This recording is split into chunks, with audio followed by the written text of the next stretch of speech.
네, 누구나 클래식 학교에 찾아와 주신 여러분들 반갑습니다. 저는요, 가수이기도 하고요, 뮤지컬 배우이기도 한 태희입니다. 반갑습니다. 글쎄요, 요즘 학생들은 저를 가수로 잘 모르시는 것 같아요. 그리고 뮤지컬 배우는 사실 뮤지컬을 보러 와야 아시기 때문에 그것도 조금 힘든 것 같고, 많이 먹는 형, 햄버거 아저씨 뭐 이렇게 알고 계신 것 같은데, 지금 뭐 함께 보고 있는 분들 중에 뭐 형 누나나 부모님이나 있다면 물어보세요. 꽤나 유명한 가수입니다.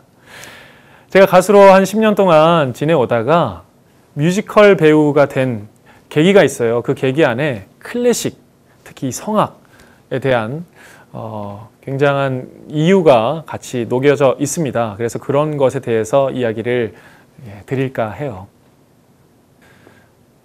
저 같은 경우도 저는 이제 울산에서 태어났어요. 그래서 울산에서 만날 수 있는 문화, 뭐 콘서트, 공연 같은 것이 좀 제한적인 부분이 있었습니다. 비교적 서울보다 비교적 좀 제한된 부분이 있어서 경험을 많이 하지 못했어요. 학창 시절에.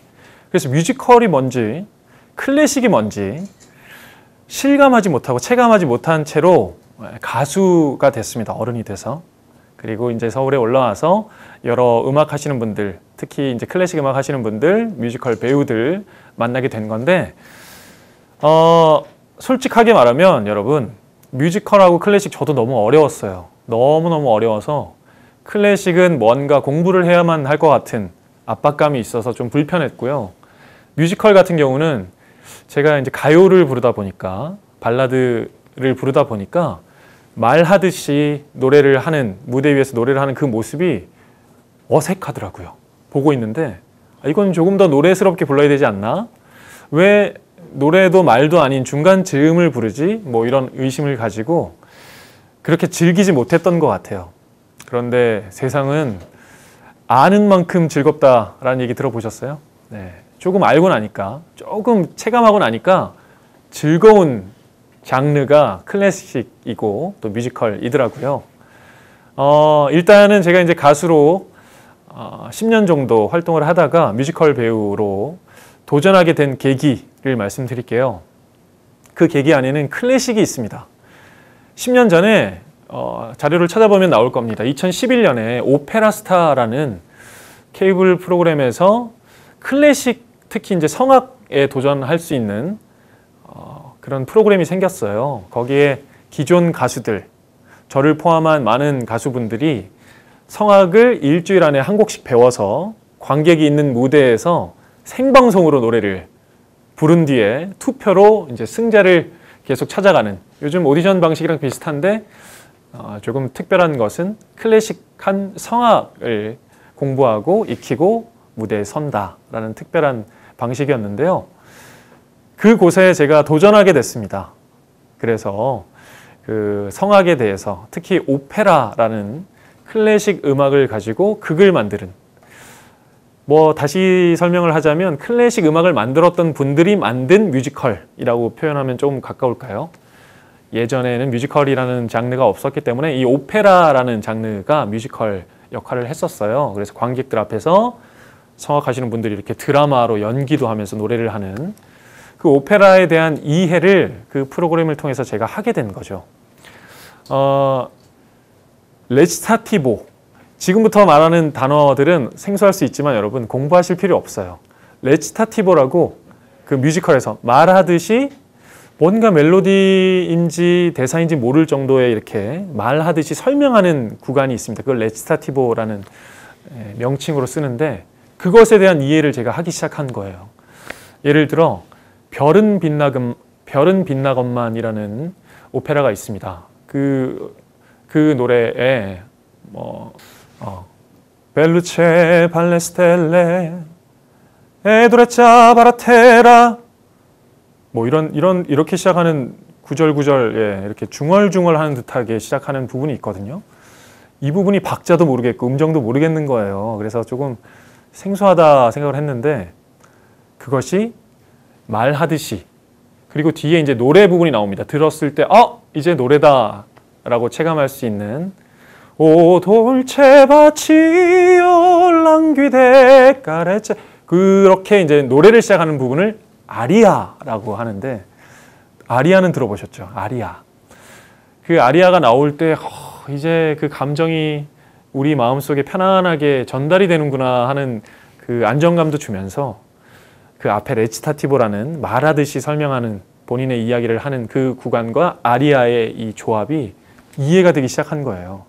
여러분들도 이제 그냥 흘려듣듯이 지금 제 이야기를 들었지만 그런 구절을 어느 순간 듣게 되면 아, 이 부분은 노래가 아니라 어려운 멜로디가 아니라 그냥 말하는 구간이구나, 설명하는 구간이구나. 그러다가 멜로디가 싹 나오면 아리아다 하면서 아는 척을 하실 수 있을 겁니다. 재밌을 거예요. 그렇게 나누어서 듣기 시작하면.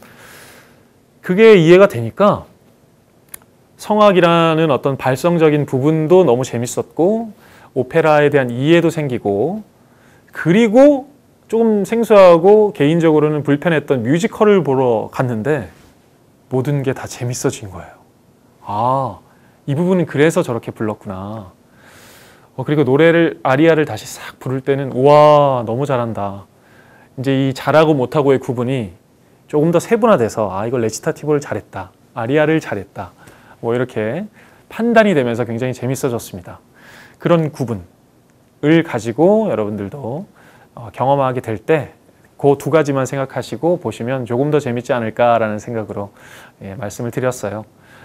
그 성악을 배우고 나니까 뮤지컬이 너무 재밌어졌고 해보고 싶어졌어요. 그래서 이제 도전을 했습니다. 가수들이 뮤지컬을 할 때에도 캐스팅돼서 간 경우도 있지만 저는 좋아하는 극을 도전하는 마음으로 오디션을 신청해서 오디션을 보고 이제 채택이 돼서 첫 번째 뮤지컬인 셜록 홈즈라는 뮤지컬을 하게 돼요. 앤더슨가의 비밀이라는 셜록 홈즈라고 아세요, 여러분? 명탐정인데 창작 뮤지컬로 만들어졌습니다. 그 캐릭터를 가지고 창작을 한 스토리로 뮤지컬을 만든 창작 뮤지컬을 이제 제가 뮤지컬 데뷔작으로 선택을 한 것이죠. 그 뒤로 10년 동안 뮤지컬을 조금씩 해오다가 뮤지컬만 한 것은 이제 4년쯤 됐습니다. 그 4년 안에 제가 한 10작품 정도 쌓여 오게끔 열심히 달려왔었던 것 같아요. 뮤지컬은 우리가 집 안에서 영상으로 볼 수 있는 시스템이 가끔 있지만 실제로 가서 무대를 봐야 되는 시스템이거든요. 그래야 더 그 재미와 감동을 느낄 수 있는 구조인데 지금 학교도 잘 못 가는 이 시국에 무대를 보러 특히 또 지방에 있는 친구들은 공연을 보러 이곳저곳 서울 혹은 뭐 다른 타 지역을 가야 된다는 것 자체가 굉장히 위험하고 부담일 수 있어요. 그래서 안타까운 마음이 있는데 그래도 영상이나 또 혹은 많은 매체들로 뮤지컬을 경험할 수 있는 기회가 있으니까 한 번쯤 보시기를 추천해 드립니다. 뮤지컬에서 만난 제 작품 중에 이제 클래식에 조금 더 빠지게 되는 계기가 있었어요. 그 계기가 바로 루드윅이라는 작품입니다. 루드윅. 이게 뭐 이름만 들어서는 잘 모르겠죠. 헤드윅 같이 이렇게 들리기도 하고. 루드윅이라는 작품은요, 바로 베토벤이라는 아주 클래식계의 거장. 클래식 공부하는 친구들의 말에 따르면 이 베토벤이라는 인물의 음악을 개인적으로 뭐 좋아하고 조금 덜 좋아하고 이렇게 차이는 있을 수 있으나 반드시 배워야 하는 기본에서 빠지지 않는 인물로 알고 있습니다. 그만큼 대표적이라는 거고요. 저는 이제 여러분들한테 클래식을 다가가는 방법 중에 하나를 음악을 듣다가 이 음악이 좋아서 이게 클래식인데 뭘까 하고 찾아가는 방법이 또 있겠죠. 하지만 저는 이제 추천드리는 방법을 이 베토벤이라는 인물을 통해서 클래식이라는 것을 조금 더 가까이 끌어당길 수 있었으면 좋겠다라는 마음으로 베토벤을 좀 소개해 드릴까 해요. 베토벤, 쉽게 얘기하면 그때 당시에 원탑 연예인이라고 할 수 있습니다. 그럼 좀 편할까요? 그러니까 클래식이라는 음악 장르가 오래전부터 만든 서양 음악을 클래식이라고 이제 우리나라에서 명칭을 했지만 사실 우리나라도 이제 조금 몇 년 더 음악이 쌓이면 가요도 클래식이라는 게 생기겠죠. 그 클래식은 이전에 전통적인 무언가를 표할 때 쓰는 단어이긴 한데 그 클래식이라는 음악 장르를 굉장히 어렵게 생각하는 부분으로 인식할 수도 있어요. 그 이유 중에 하나를 말씀드리겠습니다. 이 베토벤이 살았던 게 18세기에서 19세기, 그러니까 1700년대 말에서 1800년대 초까지 이제 사셨어요. 그 시기가 역사 공부 같죠. 연도 기억하실 필요 없습니다. 바로크 음악이라는 그 음악 시대에서 고전주의 음악이라고 넘어가는 시대예요. 그거를 이렇게 명확하게 구분을 나누는 어떤 계기가 되는 기준점은 음악이 달라졌을 때, 문화가 달라졌을 때인데 그 문화를 다르게 만든 장본인이 바로 베토벤입니다. 심지어 이 베토벤이라는 인물이 더 대단한 건 고전주의 다음에 낭만주의라는 음악으로 흘러가요. 근데 그 낭만주의의 베이스가 되게 하는 어떤 음악도 베토벤에서 시작이 되었다. 그러니까 이 세 가지의 어떤 시대를 다 아우르고 있고 변화의 중심에 서 있는 이 베토벤, 대단한 인물인데요. 왜 대단한지 이제 만나보도록 하겠습니다. 베토벤은 많은 분들이 이제 알고 계신 그 모습, 하얀 머리, 스카프하고 인상을 막 이렇게 쓰고 있는 그 얼굴 기억나시나요? 당시에는 뭐 사진 기술이 없었기 때문에 다 사파로 기록이 남아 있죠. 그 그림이 베토벤의 진짜 모습이 아니다라는 걸로 시작을 하겠습니다.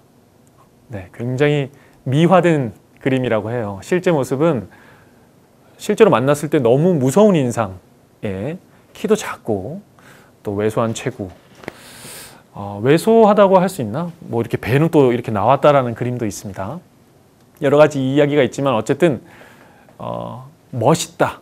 뭐 비주얼적으로 굉장히 어떤 영웅의 느낌, 연예인의 느낌이다라기보다 조금 더 컴플렉스를 가질 수 있는 외모였다라는 기록이 많더라고요. 그래서 그 베토벤의 사진들을 다 찾아보면 여러 가지 얼굴들이 있지만 단 한 사진도 웃는 사진이 없습니다. 다 입꼬리가 이렇게 내려가 있어요. 엄청나게 히스테릭하게 보이죠. 고약한 성격처럼 보이죠. 그런데 또 한편으로는 고약한 성격이라기보다 굉장히 주장이 강하고 후에 청각을 잃기 때문에 그 예민함이 표현된 것이다 라는 이야기도 있습니다. 이 사람에 대한 정확한 기록들이 또 남아있는 것도 있지만 대부분은 원탑 연예인이었기 때문에 그 사람들끼리 나누고 주고받던 소문들 그리고 보고 이제 구전되어 오는 이야기들이 계속 쌓여와서 여러 가지 이야기들을 지금 만들어내고 있는 인물이에요. 자, 이제 연예인이라고 표현해도 괜찮을 것 같다라고 제가 판단한 이유에 대해서 말씀드릴게요.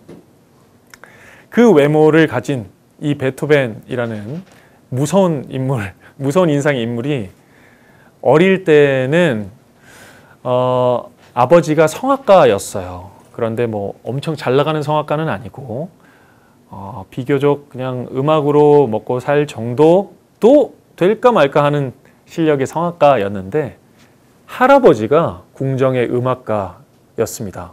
네, 궁정 지휘자 같은 어떤 궁정 안에 이제 나라의 녹을 먹고 공무원 같은 역할로 음악가로 살고 있었어요. 그리고 부업으로 생계를 위해 포도주를 파셨다고 해요.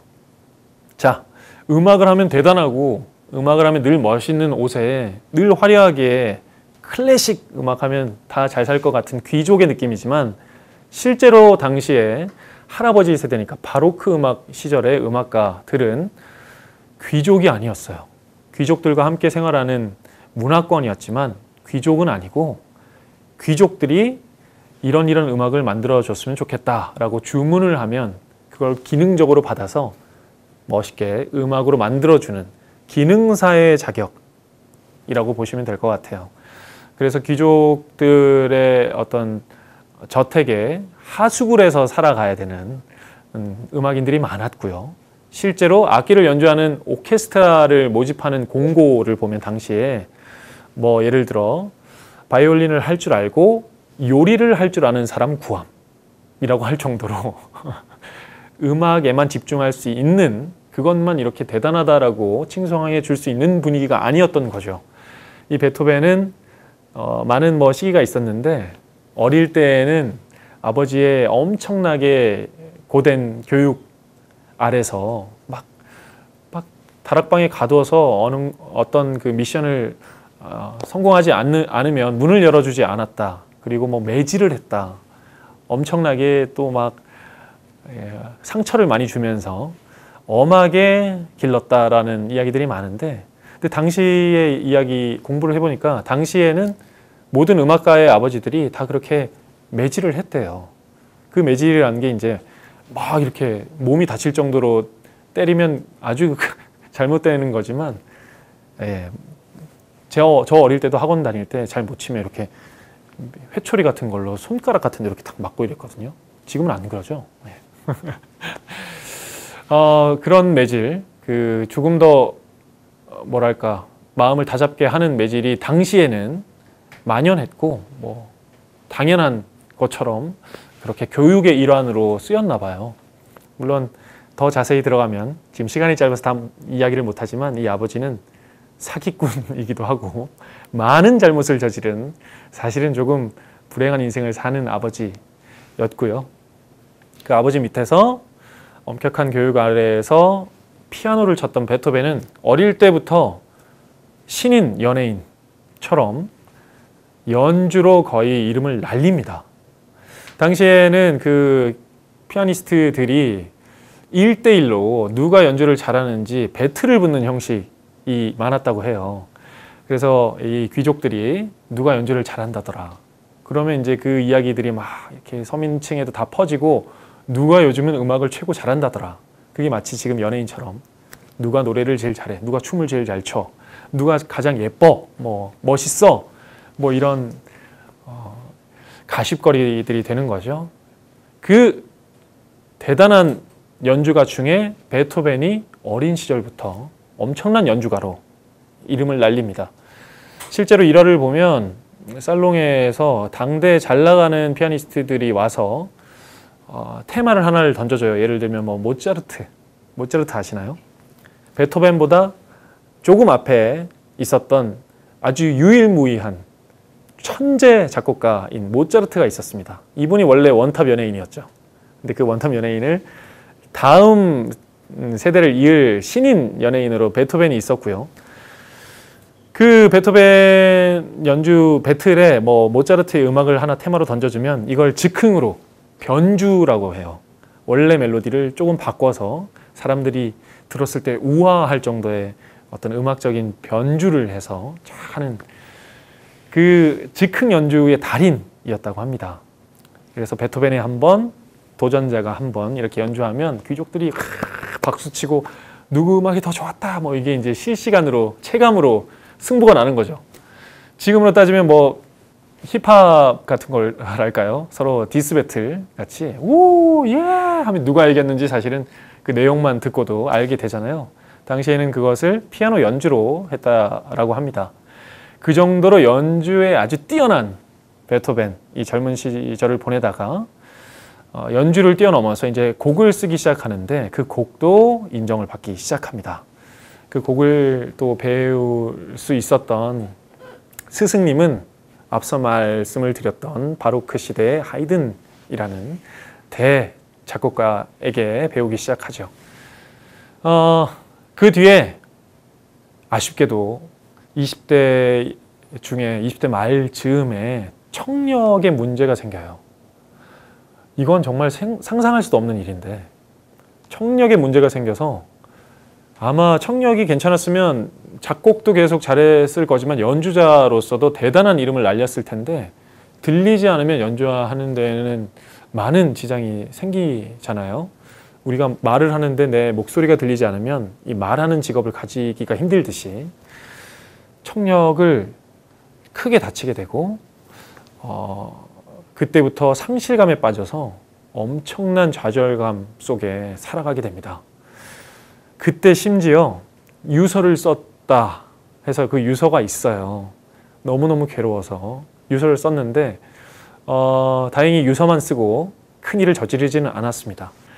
그 청력을 잃어서 음악을 못할 것 같은 이 상실감, 그리고 이제 많은 서민들, 귀족들은 베토벤이라는 사람이 원탑이다 라고 관심이 엄청 쏟아질 때 이 청력을 잃는 아주 위험한 상황이 딱 겹쳐서 왔기 때문에 더 부담이 됐을 거예요.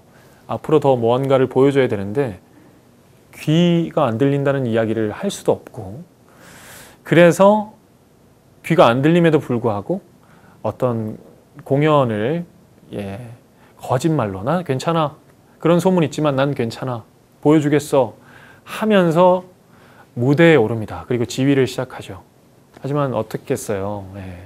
예전과 다른 모습을 관객들이 눈치를 채게 되는 거죠. 그리고는 모두가 알게 됩니다. 베토벤이 진짜 귀가 안 좋구나. 그때부터 너무나 좌절의 시간을 겪는데, 중요한 건 베토벤의 음악들, 특히 교향곡이라는 곡 중에 5번 곡이 있어요.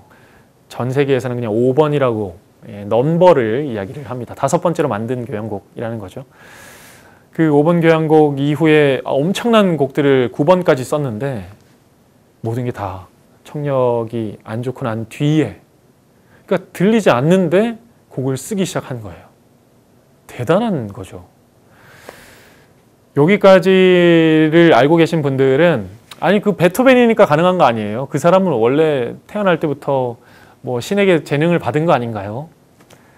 저는 평범한 사람이에요 라고 이야기할 수 있겠으나, 글쎄요, 저는 이제 그 뮤지컬 루드윅이라는 뮤지컬 베토벤을 공부를 좀 하다 보니까 이 베토벤이 천재라서 그냥 막 할 수 있는 부분도 있겠죠. 재능은 있었겠죠. 그런데 그의 삶이 너무나 인간적이다. 실제로는 우리의 삶보다 어떻게 보면 더 괴롭고 더 치열하게 살았던 그 인간적인 모습이 있기 때문에 그 음악들이 우리의 귀에 남는 것이다, 닿은 것이다. 저는 이렇게 이제 생각이 들더라고요. 운명교향곡, 그게 어떤 곡이냐면요, 여러분 들리시죠? 빰빰빰빰 하는, 너무 많이 들으셨죠? 빠바바바.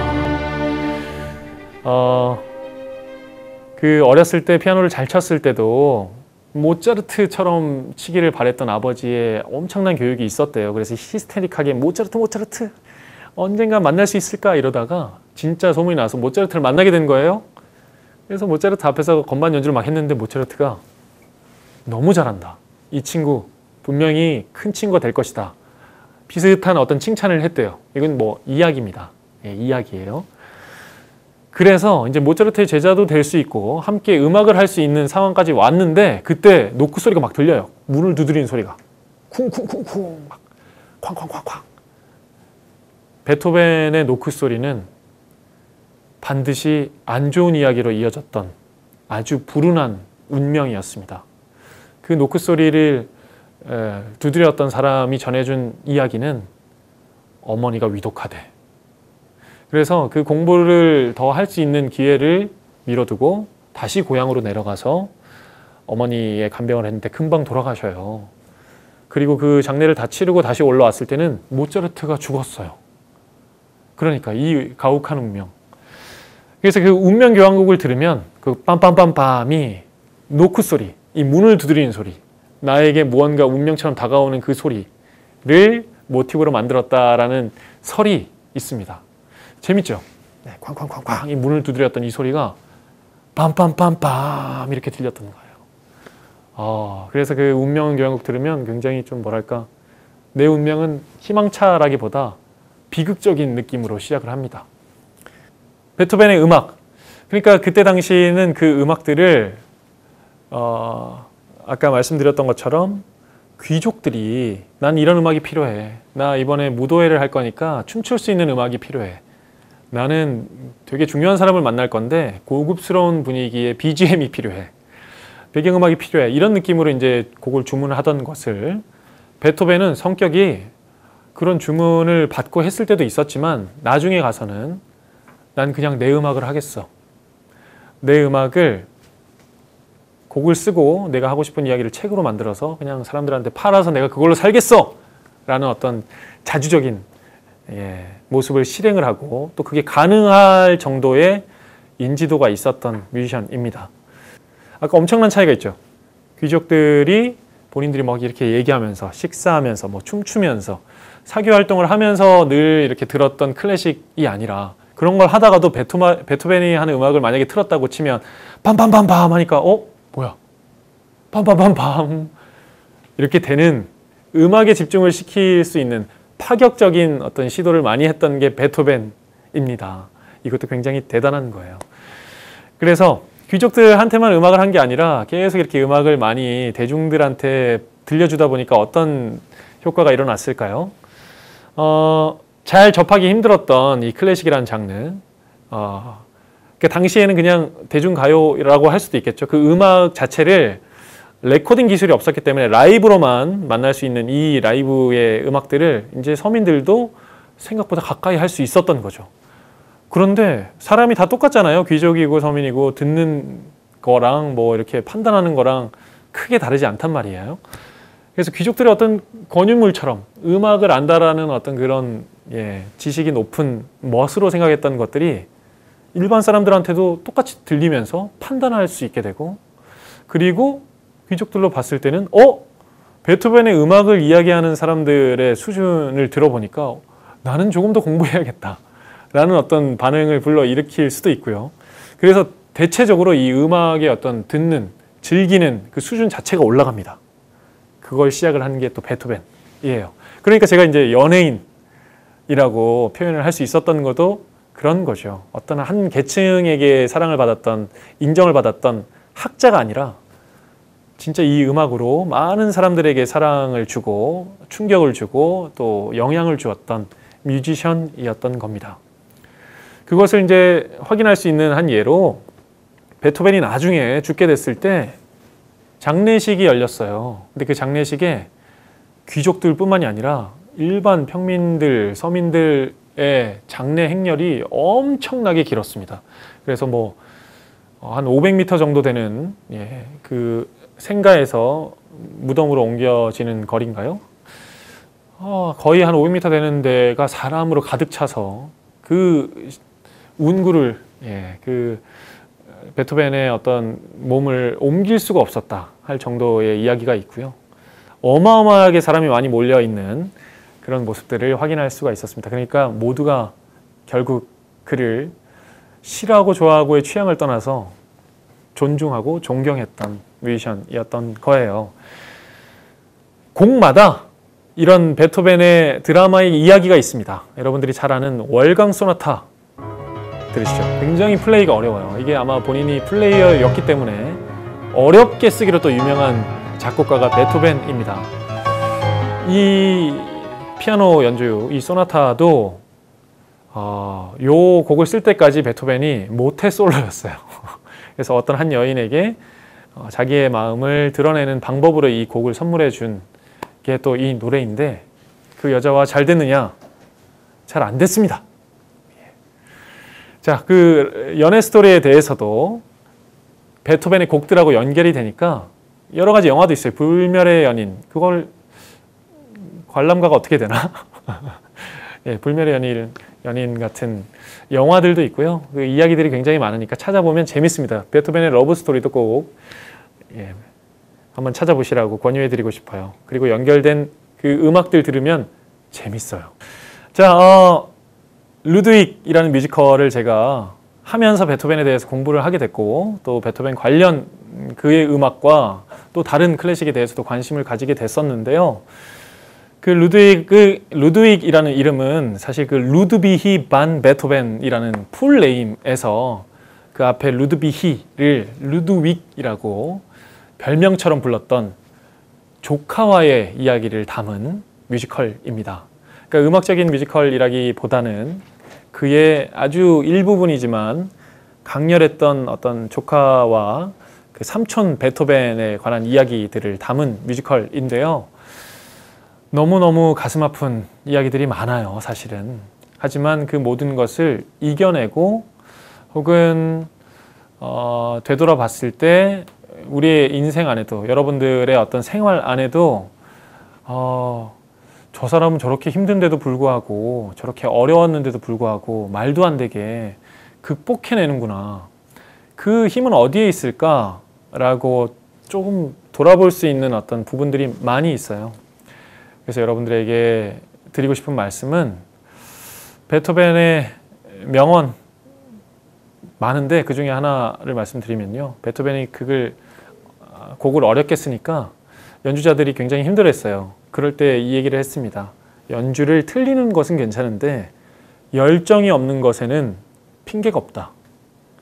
그러니까 무엇을 하든 최선을 다해서 나아가기 위해서는 나의 최고의 무언가를 태워야 되는 거죠. 나의 열정을. 그런 마음으로 살았기 때문에 나의 힘듦을 한번 이겨내 보려고 한번 이겨내 볼까? 라는 생각을 한번 하면 이걸 조금 극한으로 노력을 했던 것 같아요. 그 극한의 노력이라는 게 대단한 게 아닙니다, 여러분. 마음을 다시 고쳐먹고 그거를 하기 위해 무언가 한 발자국 더 움직여 보는 거, 더 실행해 보는 거.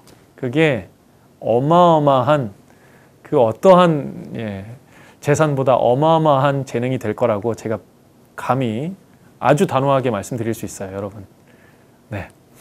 그것을 해낸 우리 베토벤, 루드윅이라는 뮤지컬 중에 모든 걸 다 끝내고 베토벤이 이제 세상을 떠날 때 부르는 노래로 루드윅 안에 피아노라는 노래가 있습니다. 그 노래를 여러분들한테 한 곡 불러드릴까 해요.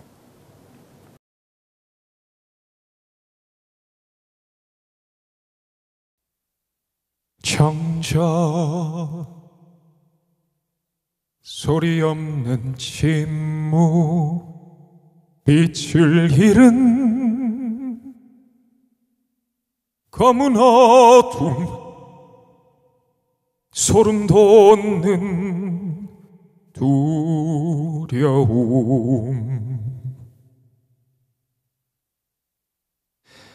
늪에 빠져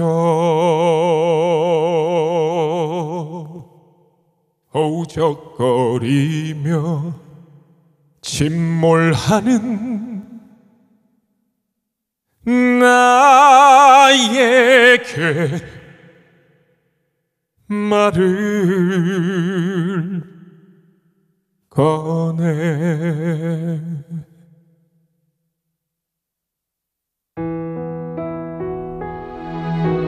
이제야 깨닫게 된 많은 것들 조금 더 일찍 알았다면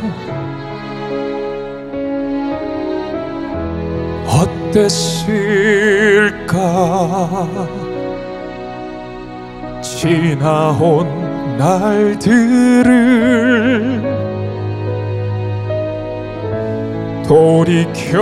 돌이켜보니 후회와 한숨만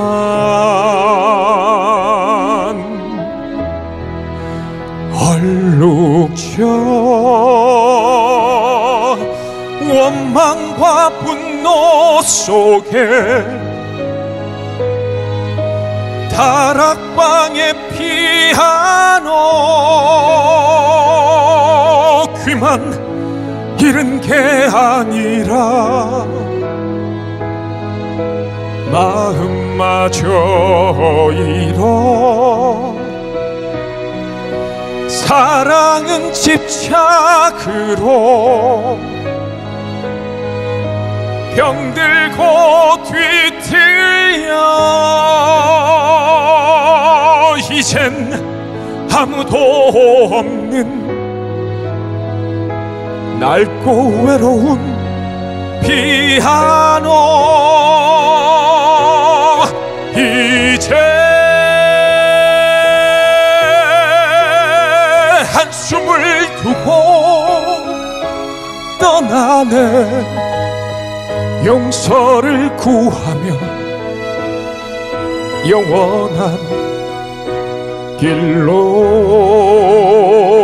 떠나네 이제 후회를 두고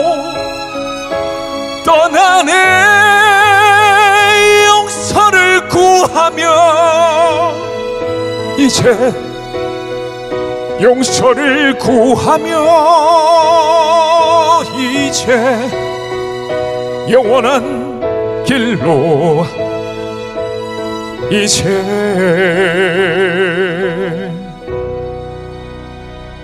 떠나네.